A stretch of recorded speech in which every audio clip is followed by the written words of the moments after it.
எல்லோருக்கும் வணக்கம். ஓம் சாய்ராம். ஜெய் ஜெய் சாய்ராம். குருவே சரணம். குரு கடாட்சம். ஹாய். எல்லாமே சிவன் ராத்திரி ஃபாஸ்டிங் இருந்தீங்களா? உங்கள் அனுபவமெல்லாம் எப்படி இருந்துச்சு? மெசேஜில் கமெண்ட்ஸில் சொல்லுங்கள். ஓகேங்களா? இப்போது எதுக்காக ஃபாஸ்டிங் இருந்து முடிச்சிட்டு இருக்கணும் அப்படின்னு சொன்னால், ஃபாஸ்டிங் இருக்கும்போது என்ன நிலை எங்களுக்கு கிடைக்கும்னா சாத்வீக நிலை கிடைக்கும். சரிங்களா? இப்போ சாப்பிடாம ஃபாஸ்டிங்கில் இருந்தோன்னு வைங்களேன், அது என்ன நிலைன்னா இறைநிலை. அப்போ என்ன ஆகும்னா உள்ளே நமக்கு உயிர் சக்தி அதிகமாக கிடைக்கிது இல்லைங்களா? அப்போது காலையில் எழுந்திரிச்ச உடனே பார்த்தீங்கன்னா உங்களுக்கு எப்படி இருக்கும்னா, நமக்கெல்லாம் அப்படியே இந்த டிஃபன் சாப்பிட்றதுக்கு முன்னாடி அந்த சாத்வீக நிலையில் தான் இருப்போம். எது செஞ்சாலுமே நம்ம ஆக்டிவாக செஞ்சுக்க முடியும். கவனிங்களேன். அடுத்தது மத்தியானம் ஆவாக என்ன நிலைன்னா ரஜோ நிலை, கொஞ்சம் மந்தமாக ஆகிடுவோம். சரிங்களா? கடைசியாக நைட்டாவாக என்ன நிலைன்னா தமோ நிலைக்கு வந்துடுவோம். அப்போது ஏன் அப்படி சொல்கிறாங்கன்னா, காலையில் சாப்பிடாம இருக்கும்போது எங்களுக்கு அந்த இறைநிலை கிடைக்கின்றது. சரிங்களா? அப்போது நாம் சாப்பிடாமல் இருக்கும்போது அந்த பகவான் கூட ரொம்ப பக்கமாக கனெக்டில் இருப்போம். சரிங்களா? இப்போ ஃபாஸ்டிங் இருந்து முடிச்சுட்டு இருக்கும்போது என்ன ஆகும்னா உயிர் சக்தி நம்மளுக்கு அதிகமாக கிடைக்கின்றன. அப்போ ஏன் மனசு தான் மெயின், மனம்தான் மெயின், மனசை நாம் அமைதி பண்ணணும் அப்படின்னு சொல்லிட்டு இருக்காங்க இல்லைங்களா? ஏன் அப்படின்னு சொல்கிறாங்க? மனமது செம்மையானால் அனைத்தும் செம்மையாமே. மனசை நாம் அமைதிப்படுத்தும் போது மட்டும்தான் நம்மளுக்கு மனமானது ஒருநிலைப்படும். நம் மனம் கூட பேசி பேசி பேசி நாமளே நம் மனதை அமைதிப்படுத்த வேண்டும். அப்படி அமைதிப்படுத்தும் போது மட்டுமே நம்மளது மனம் ஒருநிலைப்படும். அப்போ தான் நாம் எது செஞ்சாலுமே நாம் சிறப்பாக செய்ய முடியும். சரிங்களா? மன அமைதி ரொம்ப முக்கியமானது. மனசு அப்படியும் தான் சொல்லும், இப்படியும் தான் சொல்லும், நம்மளை குழப்பம் இல்லைங்களா? நாம் என்ன பண்ணணும்? நம்ம மனசு கூட நாம் பேசி நம்ம மனம் எது சொன்னாலும் அதை அப்படியே நாம் ஏற்றுக்காம எது நல்லதோ அதை மட்டும்தான் நாம் எடுத்து அதை மட்டும்தான் நாம் கவனிக்கணும். அதை மட்டும்தான் நாம் கவனிக்கணும், செயல்படுத்தணும் இல்லைங்களா? அப்போது மனம் எல்லாமே தான் சொல்லும், கன்ஃபியூஷன் பண்ணோம் இல்லைங்களா? அப்போ நாம் அதுலேருந்து நாம் நல்லதை மட்டும்தான் நாம் எடுத்துக்கணும். மனமது செம்மையானால் மந்திரம் ஜெபிக்க வேண்டாம். மனமது செம்மையானால் வாயுவை உயர்த்த வேண்டாம். மனமது செம்மையானால் வாசியை நிறுத்த வேண்டாம். மனமது செம்மையானால் அனைத்தும் செம்மையாமே. ஏன் அப்படின்னு சொல்கிறாங்க? மனசு அமைதியாயிடுச்சுன்னு வைங்களேன், அப்போ தான் நாம் என்ன நினச்சோன்னு அதை செய்ய முடியும் இல்லைங்களா? அது ஆகையினால தான் சொல்கிறது மன அமைதி ரொம்ப முக்கியம். அப்போ மன அமைதிப்படுத்தணுன்னா என்ன பண்ணணும்? இப்போ ஃபாஸ்டிங் நாம் முடிச்சுட்டு இருக்கோன்னு வைங்களேன், அப்போ என்ன ஆகும்னா நைட் முழுக்க முடிச்சுட்டு வந்தால் மட்டும் பத்தாது. சிவன் ராத்திரி அன்னைக்கு கோயிலாக சுற்றினா போதுமா, கோயிலில் போய் உட்காந்துக்கிட்டா போதுமா அப்படின்னா அது பத்தாது. நம்ம கோயிலில் போய் உட்காந்துட்டு இருக்கும்போது என்ன ஆகும்னா அங்கே நம்மளுக்கு பாசிட்டிவிட்டி அதிகமாக கிடைக்கும். சரிங்களா? அப்போது அங்கே பாசிட்டிவிட்டி அதிகமாக கிடைக்கும்போது அங்கே போய் உட்காந்துட்டு சாமி கும்பிட்டுட்டு தியானம் பண்ணும்போது மட்டுமே நம்மளுக்கு அதிக நன்மை கிடைக்கின்றது. அப்போ என்ன பண்ணணும்? சிவன் ராத்திரினா முடிச்சுட்டு வந்தால் மட்டும் போதுமா, கோயிலாக போனால் மட்டும் போதுமா அப்படின்னா பத்தாது. ஏன் கோயிலாக போய் கும்பிடுறதுன்னா நைட்டு முழுக்க வீட்லேயே இருந்தோம்னா முடிச்சுட்டு இருக்க முடியாது இல்லைங்களா? ஆகையினால கோயிலாக போய் கும்பிடணும். அப்போது கோயிலில் போய் கும்பிடும்போது அதிகமாக நம்மளுக்கு பாசிட்டிவிட்டி கிடைக்குது. ஆகையினால் அங்கே உட்காந்துட்டு நாம் தியானம் பண்ணும்போது நம்மளுக்கு அது ஈஸியாக கைகூடும். சரிங்களா? அப்போ உள்ளுக்குள்ளே வந்து எண்ணங்கள் ஓடிக்கிட்டே இருந்துச்சுன்னு வைங்களேன், நம்மளால் அது ஒழுங்காக பண்ண முடியாது. ஆனால் கோயிலில் போய் உட்காந்துட்டும் போது என்ன ஆகும்னா, அங்கே வந்து பாசிட்டிவ் எனர்ஜி அதிகமாக இருக்கிறதுனால நம்மளை அப்படியே அமைதியாக உட்கார வச்சிடும். அதுதான் மெயின். அப்போ கோயிலுக்கு போனோம், அந்த கோயிலுக்கு போனோம், இந்த கோயிலுக்கு போனோம் அப்படின்னு சொன்னாங்கன்னு வைங்களேன், கோயிலுக்கு போயிட்டு வந்தால் மட்டும் போதுமானா பத்தாது. அங்கே போய் தியானம் பண்ணும்போது மட்டுமே நாம் பகவானை உணர முடியும்.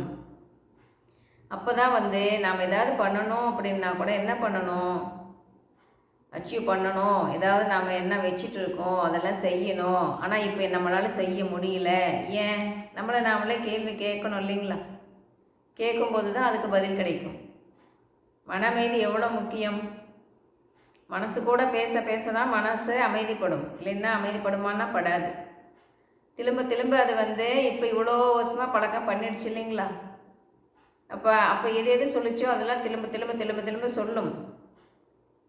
பல எண்ணங்கள் சூழப்பட்டதே மனம். அப்போது பல எண்ணங்கள் எல்லாம் சூழப்பட்டது தானே மனம். அப்போ அது வந்து எண்ணங்கள் மாற்றி மாற்றி மாற்றி மாற்றி நம்மளுக்கு கொடுத்துக்கிட்டே இருக்கும் இல்லைங்களா? அப்போ என்ன பண்ணணும்? அப்போ அதில் எது நாம் எடுத்துக்கணுமோ அதை மட்டும் எடுத்துட்டு வேணாங்கிறத விட்டுடணும். முன்ன வந்து மனசை அமைதிப்படுத்தணும்னா மனம் கூட பேசணும். மனமே அமைதிப்படு அமைதிப்படுன்னு பேசணும். எண்ணங்கள் ஓடுதுன்னா அதை வந்து அப்படியே விட்டுடணும். அது பாட்டுக்கு அது போட்டோம் அப்படின்னு விட்டுட்டு நாம் என்ன பண்ணணும்னா அமைதி அதை கவனிக்கணும். ஃபோக்கஸ் ரொம்ப மெயின். அமைதியாக நாம் கவனிக்கும் போது மட்டும்தான் என்ன ஆகும்னா அதை நாம் வந்து முக்கியத்துவம் கொடுக்காமல் கவனிக்கும் போது நம்மளை அது பாதிக்காது. சரிங்களா? அப்போ என்ன பண்ணணும்? பயிற்சி பண்ண பண்ண பண்ண பண்ண தினமுமே ஒரு 10 நிமிஷமாவது இந்த பகவான் ஸ்பீச் கேட்க கேட்க கேட்க என்ன ஆகும்னா மனசு அமைதிப்படும். நம் மனசை எவ்வளோதான் நாம் வந்து அமைதியாக வச்சுட்டு இருந்தாலும் விடுவாங்களான்னா விட மாட்டாங்களே. அப்பப்போ டென்ஷன் ஆகும், ஸ்ட்ரெஸ் ஆகும். அப்போ என்ன பண்ணலாம்? அந்த ஸ்ட்ரெஸ் ஆகும்போது தினமும் நாம் பயிற்சி பண்ணும்போது மனசை அமைதியாக்கிக்கலாம். திரும்ப இந்த மாதிரி ஏதோ பகவானை பற்றி சத்சங்கம் கேட்கும்போது என்ன ஆகும்னா மனசு வந்து இன்னுமே நல்லா அமைதியாகிடும். சரிங்களா? அப்போது இந்த வாட்டி ஃபாஸ்டிங் வந்து யாராவது இருந்தீங்க, இருக்க முடிஞ்சதா? உங்களோட ஃபீலெல்லாம் எப்படி இருந்துச்சு கமெண்ட்ஸில் சொல்லுங்கள். நான் வந்து இந்த வாட்டி வந்து ஃபாஸ்டிங் எப்பயுமே நான் விழிச்சிட்டு இருப்பேன். இந்த வாட்டி வந்து ஃபாஸ்டிங் இருந்துட்டு நைட்டு வந்து எதுவும் சாப்பிடாமல் இருக்கவும் உடம்பு அப்படியே நல்லா இருந்துச்சு. சாப்பிட்டுட்டா தூக்கம் வந்துடும் இல்லைங்களா? சாப்பிடாமல் இருந்த உடனே ஒரு 4 முழுக்க சாப்பிடாமல் இருக்கவும் நல்லா எனர்ஜியாக இருந்துச்சு உடம்பு.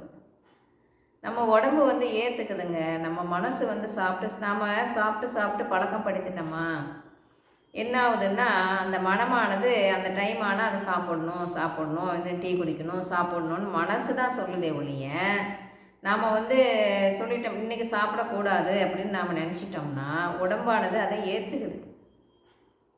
உடம்பெல்லாம் கேட்கல அதை சாப்பிடு இதை சாப்பிடு அப்படின்னு கேட்கல.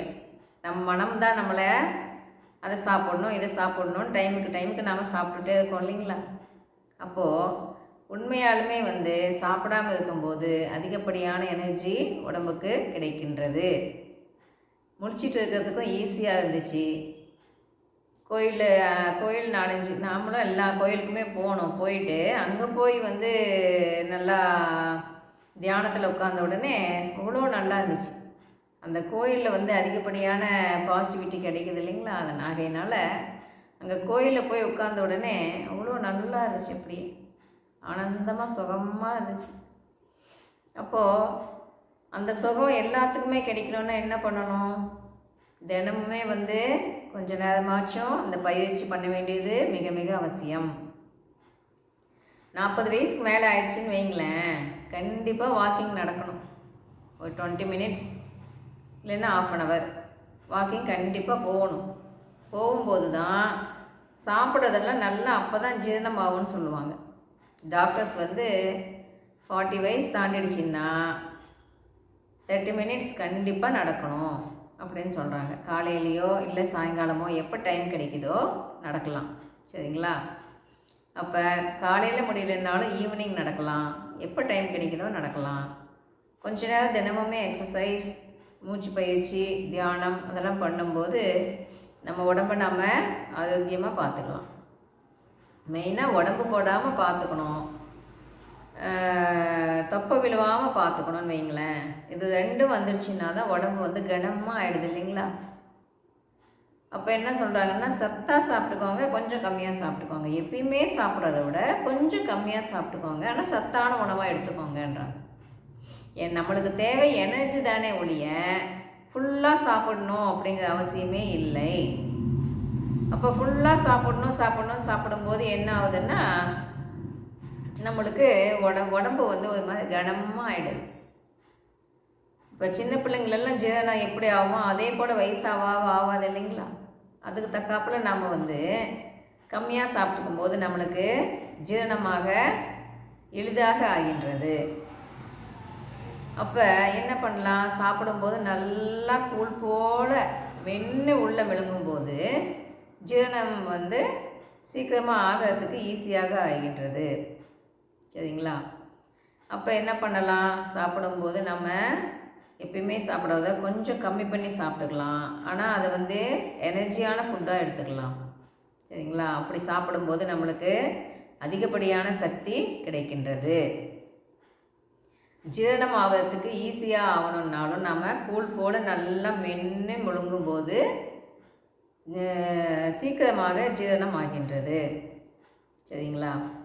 அப்போது 3 வேளையில் ஒரு வேளை வந்து நம்ம வந்து ஏதோ கூழ், கம்மங்கூழ் இல்லையா, சத்து மாவு கஞ்சி, இல்லைன்னா அந்த நட்ஸ் போட்டு ட்ரிங்க்ஸு அந்த மாதிரி ஏதோ ஒன்று குடிச்சிக்கிட்டோன்னு வைங்களேன், மில்க் ஷேக் நட்ஸ் எல்லாம் போட்டு அதெல்லாம் குடிச்சிக்கிட்டோன்னு வைங்களேன், நம்மளுக்கு உடம்பு வந்து இந்த வெயில் காலம் இல்லைங்களா, அதனால் ஒரு வேளைக்கு வந்து நாம் இந்த ஜூஸாக இந்த மாதிரி கஞ்சி இல்லைன்னா இந்த மாதிரி குடிச்சிக்கும் போது என்ன ஆகும்னா உடம்பு வந்து நல்லா ஆக்டிவாக இருக்கும். சரிங்களா? அப்போ என்ன பண்ணலாம், தினமுமே பயிற்சி பண்ணுவோம், பகவான் சொல்கிறதெல்லாம் ஃபாலோ பண்ணுவோம்.